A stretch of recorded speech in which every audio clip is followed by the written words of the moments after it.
Hi, బాగున్నారా? ఈరోజు నేను చికెన్ బిర్యానీ చేశాను. ఎలా చేశానో ఒకసారి వీడియోని లాస్ట్ వరకు చూడండి, స్కిప్ చేయొద్దు. నేను ఎంత తెలతిక్కదాన్నంటే 5 కేజీల కుక్కర్లో హాఫ్ కేజీ చికెన్కి పావు కేజీ రైస్ వేసి చికెన్ బిర్యానీ చేశాను. మా వారు ఆ కుక్కర్ని చూసి దాని నిండుగా బిర్యానీ ఉందనుకొని చాలా హ్యాపీగా ఫీల్ అయ్యారు. తీరా దాన్ని ఓపెన్ చేస్తే దాంట్లో సగానికి కూడా బిర్యానీ లేదు. చూసి నవ్వుకున్నారు. ఎందుకు ఇంత పెద్ద దాంట్లో బిర్యానీ చేసావు, చిన్నది లేదనేసి అంటే, నా దగ్గర హాఫ్ కేజీ కుక్కర్ ఉంది, అందులో ఉడుకుతుందో లేదో మళ్ళీ ముద్దగా అయిపోద్ది అని చెప్పి నేను ఇందులో పెట్టాను.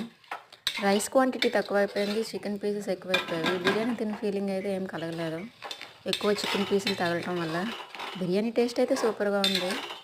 ఇంకొంచెం రైస్ క్వాంటిటీ పెంచుంటే బాగుంది అనిపించింది. హాఫ్ కేజీ చికెన్కి ఎన్ని రైస్ వేయాలో నాకు తెలియదు. మీకు ఏమైనా తెలిస్తే కామెంట్ చేయండి. చికెన్ బిర్యానీ లవర్స్ అని ఉంటే సబ్స్క్రైబ్ చేసుకోండి. వీడియో లాస్ట్ వరకు చూసినందుకు థ్యాంక్స్ అండి. నచ్చితే లైక్ చేసుకోండి. చికెన్ ఇప్పటికైనా తింటున్నారా లేదా కామెంట్ చేసేయండి మర్చిపోకుండా. బాయ్.